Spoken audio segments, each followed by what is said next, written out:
이스라엘의 찬송 중에 계시는 주여 주는 거룩하시니이다. 우리 조상들이 주께 아뢰고 의뢰하였으므로 그들을 건지셨나이다. 아멘. 주님은 거룩하십니다. 이것은 그의 하나님과의 논쟁으로 여겨질 수 있다. 그가 거룩하고 의롭고 충실하시기 때문에 그가 그의 말을 듣고 대답해야 되는 이유입니다. 왜냐하면 주님은 거룩하시고 진실하신데 응답을 해 주시지 않겠는가? 해 주신다 이런 뜻입니다. 그는 한나라의 날에 누구든지 그를 부르면 듣고 대답하며 그들로 인해서 영광을 받으실 것이라고 약속하셨습니다. 한나라의 날에 나를 부르라. 내가 너를 건지겠고 영화롭게 하리라. 네가 나를 영화롭게 하리라. 이 말씀 그대로. 그리스도께서 이것을 행하셨고 그러므로 그의 약속에 대한 그의 신실함을 변호해 주셨습니다. 또는 오히려 그가 신성한 버림받은 아래에서 잠잠해지는 이유와 신성한 진노의 감각으로 여겨질 수 있습니다. 즉 하나님은 그의 모든 길에서 의로우시고 그의 모든 행위에서 거룩하시다는 것입니다. 또한 하나님께서는 그의 백성의 보증인이 되셨고 그들의 모든 죄를 그에게 지게 하셨지만 그가 행한 방식으로 그를 대하는 것이 하나님의 거룩함과 정의에 완벽하게 합당합니다. 행하신 방법으로 그를 대하는 것, 그게 뭐예요? 찬송이지 뭐예요. 하나님께서 우리에게 행하신 방법대로 우리가 대하는 건 뭐예요? 너무너무 감사합니다. 구원해 주셔서 감사합니다. 죄악에서 풀어주셔서 감사합니다. 이것은 그의 의로움을 선언하기 위한 하나의 행해지는 방법이고 그런 믿는 자들을 정당화하시는 분이시면서 그가 의롭다고 보이기 위해서 행해졌습니다. 그래서 이스라엘의 찬양에 거하시는 분이시요. 그래서 이스라엘이 하나님께 찬양의 제사를 드리는 장소 어디예요? 성전이죠. 장막이고 그래서 여호와께서 거하시는 장막이나 성전, 기도와 찬양의 집이거나 그분을 찬양하는 하나님의 참된 이스라엘이거나 그분을 위해 지음을 받고 그분의 은혜로 그분의 찬양을 보이도록 부름받은 자들이다. 우리들은 찬양을 해야 됩니다. 찬양을 하셔야 돼요. 그래서 이 백성은 내가 나를 위하여 지었나니 나를 찬송하게 하려 함이라. 찬양을 정말 주님 앞에 마음으로 할 수 있는 뜻을 깨닫고 할 수 있는 그런 중심이 되셔야 됩니다. 그래서 찬양 중에 거하시는 주님, 그죠? 찬양 중에 거하시는 주님. 또 찬양 그 자체, 우리 주님은 찬양 자체죠. 주체시죠. 이 구절은 하나님께서 그들을 은혜롭게 받아들이시고 기뻐하신다는 것을 의미하는데 이는 그분이 그들 안에 거하시고 끊임없이 찬양을 예수님께 돌림으로써 되어집니다. 계속 주님 앞에 찬양하는 거예요. 뭐 천국에 가서도 찬양하는 거예요. 천국에 가서도. 이 땅에 사는 것은 뭐 돈이 있어야 행복하고 여러 가지 조건이 있어야 좋은 것 같죠. 그런데 영적 생활은 뭐예요? 하나님 앞에 찬양하는 것이 가장 행복한 것이고 말씀을 듣는 것이 가장 행복한 거예요. 지금 우리가 그걸 못 느낄 뿐이에요. 지금 깊이 헤아리지 못할 뿐이에요. 주님 앞에 가서 가장 행복한 게 뭐예요? 나의 극락의 하나님 앞에 찬양하는 거죠. 뭐. 그것처럼 기쁜 게 어디 있어요? 그래서 그들은 주로 그러한 구세주를 마련해 주시고 때가 차서 그를 보내주셨고 그를 아끼지 아니하셨고 그들의 의를 위해서 죽음의 손에 넘겨주셨고 그와 함께 모든 것을 값없이 주신 그의 백성들이 찬양의 존경심을 나타내는 것입니다. 십자가 이 땅에 오신 거 부활 승천하신 거 이게 다 찬양의 내용이란 말이에요. 이 찬양을 하는 거예요. 관주를 통해서 보면 너희는 시온에 거하신 여호와를 찬송하며 그 행사를 백성 중에 선포할지어다. 찬송을 통해서도 백성들에게 선포할 수 있는 거예요. 사람들 보면 찬양하는 거 보면은 참 주변 사람들이 숙연해지기도 해요. 숙연해지기도 해요. 시편 9장 14절 그리하시면 내가 주의 찬송을 다 전할 것이요 딸 같은 시온의 문에서 주의 구원을 기뻐하리다. 어디에서요? 시온의 문에서, 시온에서, 교회에서 어떤 분을 찬양할까요? 피 흘림을 신문하시는 이, 피 흘림을 신문하시는 이, 다 갚아주신다는 얘기예요. 세상에 살면서 마음에 맺힌 일들이 얼마나 많이 있어요. 그것을 하나님께서는 우리를 위해서 실현해 주신다고. 갚아주신다. 저희를 기억하시며 가난한 자의 부르짖음을 잊지 아니하시도다. 여호와여 나를 긍휼히 여기소서. 나를 사망의 문에서 일으키시는 주여, 미워하는 자에게서 받는 나의 권고를 보시옵소서 하면서 기도하면서 찬양하면서, 그래서 찬양과 기도는 분리된 개념이 아니에요. 곡조 있는 기도다. 그렇지만 열방은 자기가 판 웅덩이에 빠짐이여 그 숨긴 그물에 자기 발이 걸렸도다. 이건 시간 차이만 있을 뿐이에요. 우리가 못 봐도 돼요. 우리가 살아있는 때에 저 나쁜 놈들이 멸망하지 않을 수도 있어요. 그러나 시간은 옵니다. 그죠? 정해진 시간은 옵니다. 멸망의 자식들에게 멸망이라는 것은 온다 이거예요. 자기가 판 웅덩이에 빠짐이여 그 숨긴 그물에 자기 발이 걸렸도다. 65장 하나님이여 찬송이 시온에서 주를 기다리오며 사람이 소원을 주께 이행하리이다. 기도를 들으시는 주여 모든 육체가 주께 나오리이다. 찬송이 시온에서 주를 기다린대요. 주를 찬양하겠다는 얘기예요. 주님이 또 기다리신다는 얘기예요. 여호와의 이름을 시온에서 그 영예를 예루살렘에서 선포케 하려 함이라. 결국 하늘 예루살렘에서도 우리가 주님을 찬양할 겁니다. 구원하심이 하나님과 어린 양에게 있도다. 때 민족들과 나라들이 모여서 여호와를 섬기리로다. 이게 뭐예요? 땅에 있는 모든 족속이 너로 말미암아 복을 받은 백성들 얘기하는 거예요. 민족들이. 그러니까 이것도요 양쪽으로 딱 나눠진다고요. 많은 민족들 속에서 예수 믿는 사람들은 여기에 포함되지만 예수 믿지 않는 사람들은 그 민족들도 밖으로 나가요. 완전 예수님으로 말미암아 영적 운명이 좌우로 갈립니다. 완벽하게 갈려버립니다. 그래서 예루살렘아 여호와를 찬송할지어다. 시온아 네 하나님을 찬양할지어다. 그러니까 예루살렘아 시온아라고 하는 것은 시온의 딸들, 예루살렘의 딸들, 성도를 얘기하는 거예요. 성도들을 이야기하는 겁니다. 또 80장 1절에 보니까요. 여호삽을 양떼같이 인도하시는 이스라엘의 목자여 귀를 기울이소서. 그룹 사이에 좌증하신 자여 빛을 비추소서. 목자를 향한 찬양이요. 여호와께서 통치하시니 만민이 떨 것이요. 여호와께서 그룹 사이에 좌증하시니 땅이 요동할 것이로다. 여호와께서 시온에서 광대하시고 모든 민족 위에 높으시도다. 그냥 주님의 높으심을, 통치하심을 찬양하는 거예요. 통치하심을. 레위기에 보니까 여호와께서 모세에게 일러 가라사대 때 너는 이스라엘 자신의 온 회중에 거하여 이르라. 너희는 거룩하나 나 여호와 너희 하나님이 거룩함이라. 거룩하시나이다. 주는 거룩하시나이다. 거룩하신 주님을 찬양하려면 어떻게 돼요? 우리를 또 거룩해야죠. 우리들도 거룩해야 될 거 아니에요. 그냥 생활은 엉망인 상태에서 찬양이 나오질 않아요. 절대로 찬양이 나오죠. 세상 유행가로 나올 수 있겠죠. 4절 보세요. 우리 열조가 주께 의리하였고 의리하였으므로 저희를 건지셨나이다. 주님을 의지하면 구원받는다는 얘기예요. 믿음은 부도나지 않습니다. 믿음 생활을 통해서. 우리 조상들이 당신을 신뢰하였습니다. 이들은 우리 주께서 내려오신 함께하신 아브라함과 이삭, 야곱을 의미하고요. 그리고 이집트에 있을 때 또 사사 시대에 그리고 그리스도께서 오시기 전 모든 시대에 있었던 이스라엘 백성들을 의미합니다. 우리 열조가 우리들은 우리 후손들에게 뭐가 되어야 돼요? 이러한 열조가 되어져야 된다는 사실을 깨달으시길 바랍니다. 그리고 우리 아버지 어머님이 정말 기도 많이 하셨지.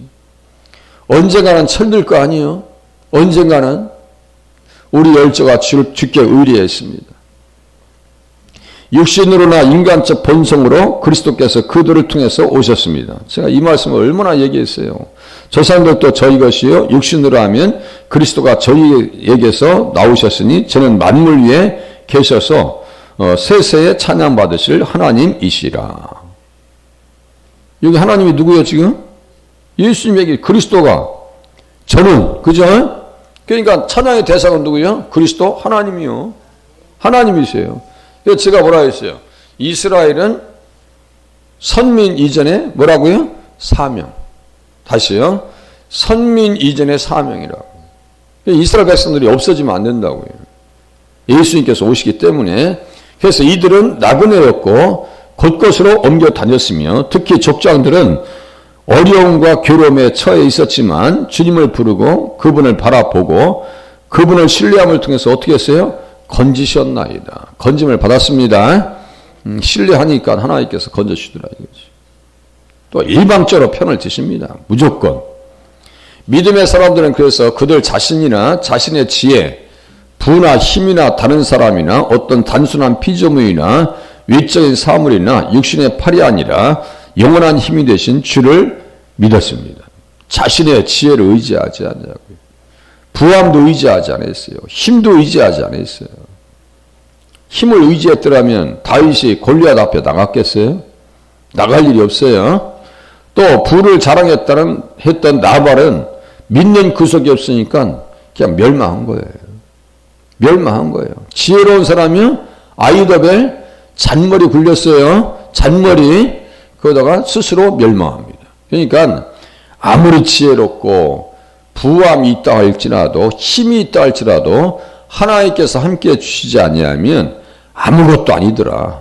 그 사실을 깨달으실 수 있기를 바랍니다. 우리 스스로 알아요.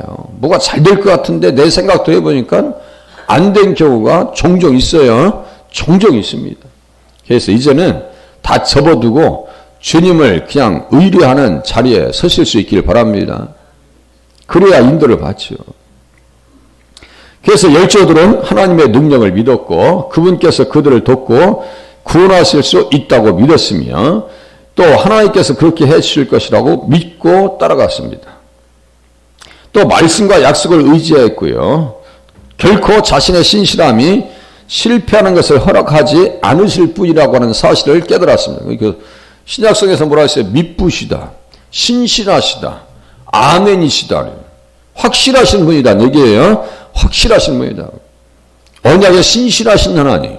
그러니까 하나님의 말씀을 붙드는 신앙이 아주 중요한 거예요. 내 생각을 의지하는 것보다 하나님의 말씀을 의지해서 신앙생활 하는 것이 귀한 것인 줄로 깨달으시면 맞습니다. 그들은 주님께 자신을 맡겼고 그래서 의지했습니다. 그들은 신뢰했어요. 이것은 강조를 위해서 두 번이나 강조합니다. 두 번이나 썼어요. 의뢰하였고 의뢰하였으므로. 우리 열주가 주께 의뢰하였고 의뢰하였으므로 똑같은 단어예요. 바타흐라고 하는 단어를 썼습니다. 그리고 그것의 더 큰 확실성을 위해서 그것을 더 강력하게 확인하기 위해서 반복되었습니다. 그래서 그분에 대한 수많은 신뢰의 사례가 구약에 있습니다. 예. 그래서 그들의 믿음의 변함없음과 지속성을 나타내기 위해서 그들은 항상 주님을 신뢰했습니다. 성경에 보면 많은 신뢰들이 있어요. 도저히 할 수가 없어. 찬양 중에 거하시는 주님 앞에 찬양밖에 한 일이 없는 사람이 있어요. 여호사밧도 뭐 그냥 나라를 제대로 세우지 못했어요. 또 전쟁을 준비하지 못했어요. 역대하 20장에 보니까 찬양하면서 나갑니다. 그때 자중질환이 일어나요. 적군 안에서 자중질환이 나요. 그래서 그 골짜기 이름이 뭐라고요? 브라가 골짜기. 축복의 골짜기입니다. 축복의 골짜기. 그래서요. 찬양은 축복이에요. 축복을 높인다는 뜻입니다. 그러니까 찬양과 축복받은 사람들은 같이 가는 거예요.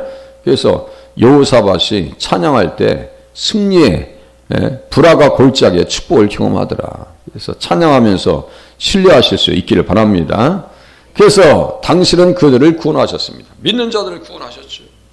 모든 원수의 손에서 그리고 그들의 모든 슬픔과 고난에서 우리는 족장들과 이스라엘 백성이 이집트에서 인도받아 나왔을 때 애굽에서요. 또 홍해와 광야를 통과했을 때도 똑같습니다. 통과했을 때도 부르짖었어요. 기도했어요. 홍해가 갈립니다. 홍해가 갈려요. 그리고 사사시대 하나님 앞에 기도했어요? 안 했어요? 구원받을 때는 반드시 기도가 나와요. 환난과 곤고로 말미암아 부르짖었더라. 이게 계속 반복됩니다. 그러니까 바락과 드보라를 세워서 기손강에 철병거 900대가 있다 할지라도 하나님께서 다 수장시키더라 이거예요. 세상에 요새는 막 극한의 기후라 LA에서는 산불 나질 않나. 대만에서는 한파가 와서 거의 500명이 죽었대요. 자, 우리나라 살기 좋은 땅이요. 눈이 와도 조금 많이 올 뿐이지. 그렇게 막 얼어서 막 그냥 500명 죽을 그런 일이 없었어요. 모르죠. 앞으로 뭔 일이 있을지 모르는데 지금까지는 감사할 수밖에 없는 거예요. 극한의 기후 가운데 들어가고 있습니다. 지금 극한의 기후. 주님 오실 때 됐어요. 진짜 정신 차리고 기도하셔야 돼요. 성경에서는 많은 사례들을 써놨어요. 어떻게 하라고요? 믿으라고. 믿으라고. 믿음의 주여 온전하게 하시는 예수를 바라보라고.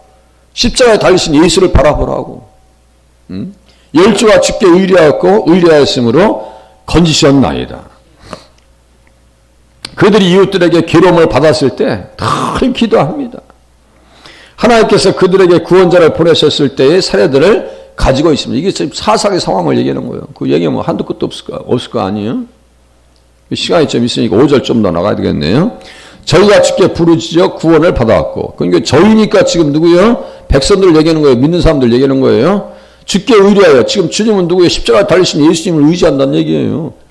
수치를 당치 아니하였나이다. 예수님을 믿는 사람들은요, 절대로 부끄러움 받을 일이 없어요. 부끄럽게 하진 않으십니다. 예수님이 부끄러움을 다 당해 주셨는데 6절에 이제 본래로 수치를 당하셨는데, 내가 수치를 내가 다 아는데 너희들은 어디 가서 무시당하지 마.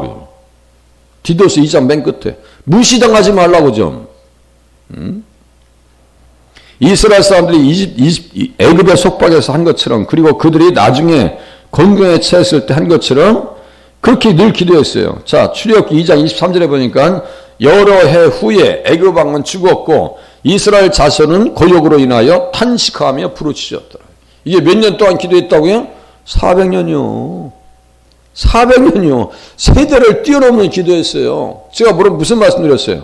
아니, 응답받아 응답을 감당도 못하는 거. 애굽에서 나왔어요. 나오게 해달라고 나오게 해주셨잖아요. 그러면 광야에서 멸망당하지 말아야 될 거 아니에요. 광야의 영적 위치 어디예요? 세상이에요. 세상. 신앙생활에서 나와서 은혜 받고 신앙생활 했으면 여기서 꺾이지 말아야 되거든요. 한 분이 꺾이지 않게 해달라고 기도하시는 제목을 올리셨더만. 꺾이지 않게 해달라고. 그래, 꺾이지 말아야 돼요. 참 감람나무에 붙여졌으면 꺾이지 말아야 될 거 아니에요. 예? 믿지 않는데 거하면 저들도 접붙임을 받을 것이라고 했어요. 믿지 않는데 거하면, 믿지 않는데 거하지 아니하면 접붙임을 받는다 했어요. 그럼 믿지 않으면 어떻게 되는 거예요? 잘라지는 거예요. 믿지 아니하면 잘리는 거예요. 그게 꺾이는 거예요. 그게. 이렇게 해서 고역으로 인하여 부르짖은 소리가 하나님께 상달한지라. 그래서 애굽을 출애굽을 시켰어요. 그것도 누구요? 어린 양 예수 그리스도로 얘기하는 거예요. 지금 십자가에서 예수님 뼈 안 꺾여요. 네. 어린 양 잡아먹을 때 뼈를 꺾었어요? 안 꺾었어요? 그랬더니 한 분이 꺾었다 해서 그거 아니라고 그랬어요. 꺾지 않았어요. 자, 또 보세요. 부르짖음은 하나님께 드리는 기도로 이해되어야 하며 때로는 아무 소리도 들리지 않을 때 말할 수 없는 정신적인 기도, 한숨, 신음소리를 의미하기도 합니다. 모세의 경우와도 같습니다. 여호와께서 모세에게 이르시되 너는 어찌하여 내게 부르짖느냐 이스라엘 자손을 명하여 앞으로 나가게 하라. 부르짖었죠. 때로는 응답받지 않는 것과 같은 그러한 정서, 영적 거리감을 느낄 때 있어요. 그렇지만 기도 생활을 어떻게 하라고요? 어제 말씀드렸어요. 기도는 되는 게 아니고 하는 겁니다. 전도도 되는 게 아니고 하는 거예요. 신앙생활도 되는 게 아니고 그냥 하는 거예요. 착각하지 마세요. 그것이 습관이 되셔야 돼요. 그래야 은혜의 가운데 들어갈 거 아니에요. 그냥 뭐 가슴에 찡하고 와야 되는 줄 알아요. 목사님들이랑 같이 어제 말씀 시차에 모였을 때 똑같은 얘기가 있어요. 아니 가슴에 찡하고 뭐 눈물이나 나와야 되고 뭐 체험을 해야 신앙의 출발점이. 그거 아니에요. 십자가에서 신앙의 출발되는 거예요. 십자가에서. 다른 거 아니에요. 저희가 주께 부르짖어 구원을 얻고 주께 의리하여 수치를 당치 아니하였나이다. 곤경에 처했을 때 하는 음성 기도는 격렬하고 하나님 앞에 들려지고 구제되기를 간절히 바라는 것을 나타냅니다. 그리고 이 부르짖음은 믿음에서 나왔고 주님을 신뢰하는 것과 함께 이어졌습니다. 그것은 믿음의 기도였으며 효과적이며 많은 것을 이룰 수 있었고 구원을 위해서 기도의 음성이 나왔다는 얘기예요. 그들은 당신을 신뢰했고 부끄러워하거나 부끄러워하지 않았습니다. 살아계신 하나님을 신뢰하는 자들처럼 조각된 형상을 신뢰하는 이건 아니에요. 그래서 모압은 그 모습을 부끄러워했습니다. 이게 이제 모압을 얘기하는 거예요. 양쪽을 해서 모압은 뭐예요? 그 모습을 신뢰했다가 보세요. 이스라엘 집이 베델을 의뢰함으로 수치를 당한 것 같이 모압이 그 모습으로 인하여 수치를 당하리로다. 보세요. 조각된 형상을 신뢰하면 수치를 당합니다. 여기 보면 이스라엘 집이 베델을 의뢰함으로 수치를 당했다라고 하는 말은 무슨 말일까요? 자, 이스라엘 집이 베델을 의뢰함으로 수치를 당했다. 금송아지가 어디에 있어요? 금송아지가 베델과 단 사이 있죠? 이 베델을 얘기하는 거예요. 여로보암 시대에 금송아지 세워놨죠? 자, 조각된 형상. 금송아지 맞죠? 조각된 형상. 지금도 조각된 형상을 믿는 사람들이 많이 있어요, 없어요? 있는 정도에 무지기수야, 무지기수. 무지기수. 절대로요, 천지를 짓지 아니하는 신들은 망한다고 써 있어요. 망한다. 에레미야 11장에 나옵니다. 11장쯤에 나와요. 천지를 짓지 아니하는 신들은 망한다고 써 있어요. 그러면 그걸 믿는 사람들도 망해요, 안 망해요? 창조주만 믿으셔야 돼. 우리 예수님 창조주 주셔요. 창조주. 절대로 수치를 당할 일이 없다는 사실을 깨달으시고 하나님 우리들의 기도가 주님 앞에 상달되기를 원합니다. 기도하시다가 돌아가실 수 있기를 바랍니다.